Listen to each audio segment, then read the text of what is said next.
So I was born in Minneapolis, of course. I don't remember anything of the US. My parents took me back as quick as they could.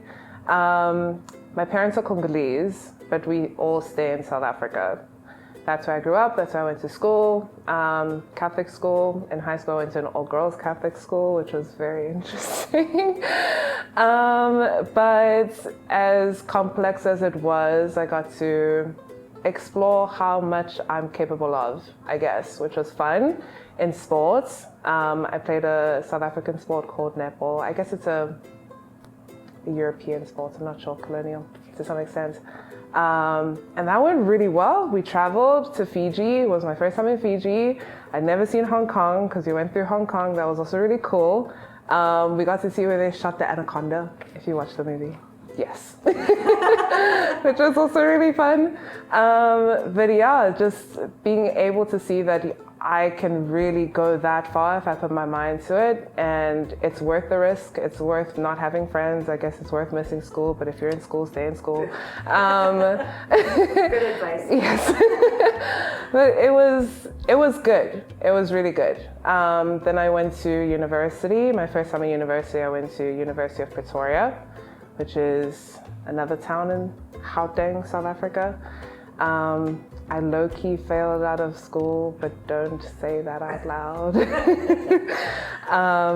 Yeah, and in the process, I started applying for school. I found myself at UMD in the worst winter they've ever recorded, but the pictures look nice, so I said, Mom, let's go in January. And she said, okay, let's go in January. And then she abandoned me in January, so I stayed until late. Started off a major in psychology, then I switched to civil engineering, graduated, and now I'm here. Okay, great. Yeah. What made you want to get into engineering? What were you studying first that didn't interest you? Civil engineering. So you went civil engineering, psychology, civil engineering. Yep. Okay, so you did full circle. So what about civil engineering interested you? It was the labs, if I must be honest. Civil engineering wasn't my first choice. I wanted to do environmental engineering, but with the South African system, you can't be an environmental engineer without a civil engineering degree. So that was, I guess, by default option. That's what I went for. But funny story, I was also procrastinating, and I did not apply until the last minute. And that was the only one that was open, and my mom forced me to apply that week. So I guess civil engineering was all I had. And the labs were interesting. It was interesting working with materials. It was nice to be among the smarter group of people, I guess, even though they told us that 1 out of 6 of us in that class, it was like almost 10,000 people. Only 1 of 6 of us were gonna graduate. So we started counting like 1, 2, 3, 4, 5. 1, 2, 2. And I never made that 6. So I just thought, okay, maybe civil engineering is not for me, but it was interesting. I still went to class even though I was in the gym all the time and training.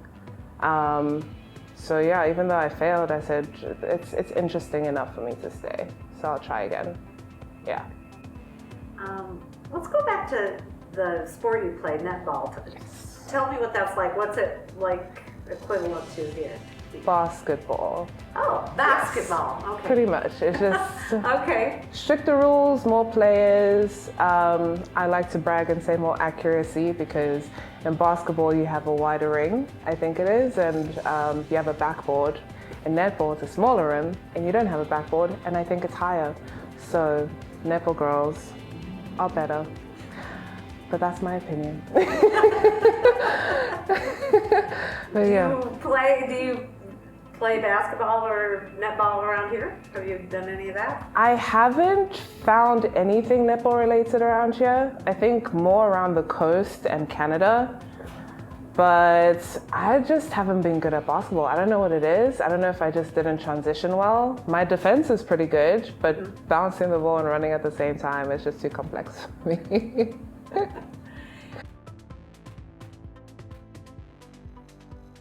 So let's talk about what are your duties as as an engineer here as a city engineer? Right now, I'm still in the learning phase. I will admit I've made a lot of mistakes, but I'm glad that I have a good team. They're very supportive. Right now, I am designing projects. Some projects, mostly I've done street projects, and I guess I was going to do one storm system design, but it's kind of on the back burner, so we're going to see if we're going to do it this year or not. But once the design phase is done, I pretty much type up the specifications for each of the projects that will be done.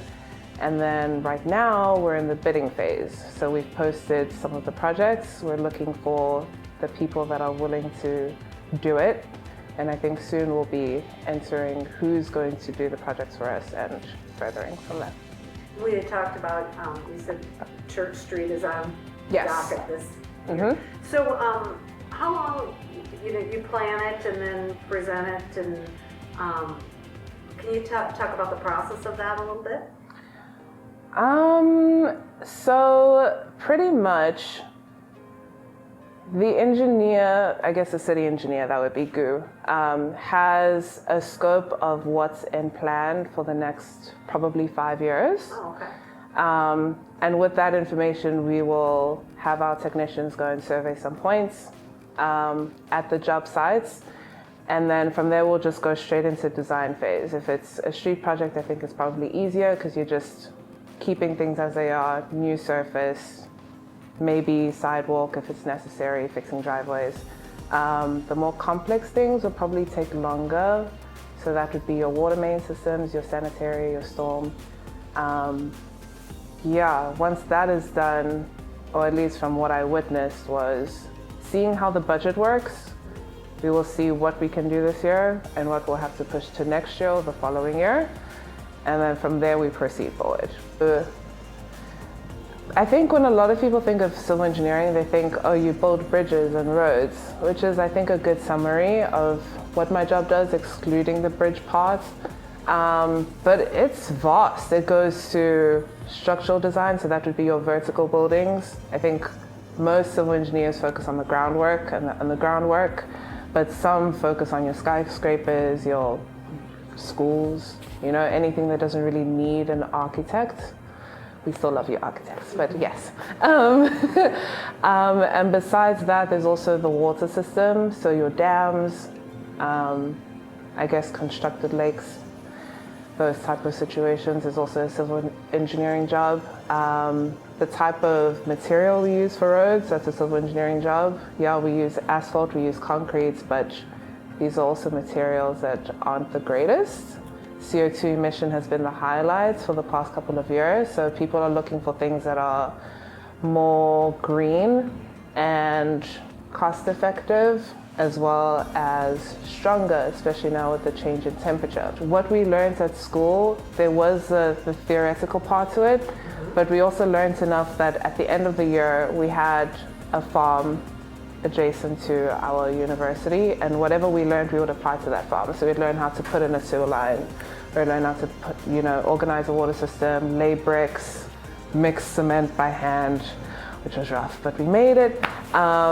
Laying bricks, setting up driveways. Yeah, we did all of that for that farm. That was our goal for each year, and it would change. So you're actually doing the work that you would have that you now supervise. Exactly. That's interesting. Okay. I think it's a good idea. I was surprised. It's a really good idea. Yeah. So the biggest thing was the transition from a bigger town to such a small town. Duluth is not that big, but there's still a lot of things. Downtown is quite the hub. People are active. There's a lot of young people, I guess, because we have 2 colleges in the area. But now Worthington, there's a high school. It seems like there's a lot of younger people. So people of my generation aren't really around or active. I could be false.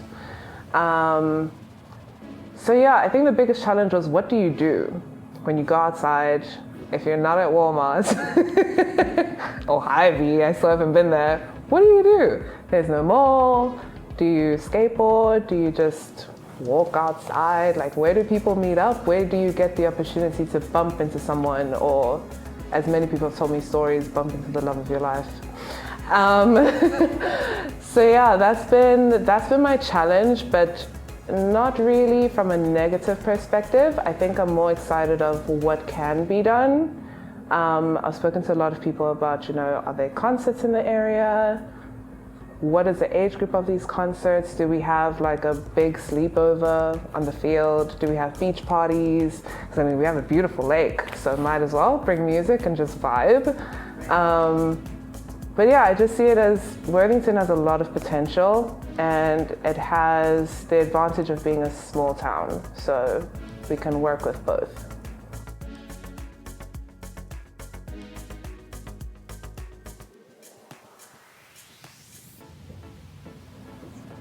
Tell me what you what you like to do in the future, what you aspire to do. The big dreams. I think my dreams are sometimes too big, which make me nervous, but more excited, I guess, because it would be cool to say, oh, I did that. That's me. Right now, while I'm here, I think I'd like to focus on trying to get the community mingling. Not just seeing people in the distance, but knowing, oh, I usually see you at this place at 5 p.m. I'm not stalking you, but I know where you go. Yeah, so I've spoken to a couple of friends about starting a karaoke bar, or just introducing karaoke to a bar, so we can just, yes, go and sing. Yeah, if not that, just having little get-togethers. It's Black History Month, So, where are the black people? It's cold, but it's a beautiful week. Let's have a barbecue, since that's what black people like to do. I'm not racist, but yes. Let's just have a conversation as a people. How do we feel about race in this country? How do we feel about race in Worthington? Do we see it? Do we not see it? Are we being supported? Are we not being supported? In such a hot climate on social media, everybody wants to be extremely left or extremely right, but nobody's having a conversation in the middle. I feel like a month like this, in a town like this that has so many diverse people, it would be the best opportunity to have those type of conversations and eat while we're doing it, so yeah. It's always about the food. It's always about food. Anything else that we missed that you'd like to talk about? Personally or in your job? It's a good space. I'm excited to be here. I'm excited to see what happens. I would like to make more friends, which sounds sad, but I promise you I'm okay. But yeah, I'm just excited. I'm always excited. Yeah. Well, thank you so much, Marilyn. It's nice to meet you. Nice to meet you too.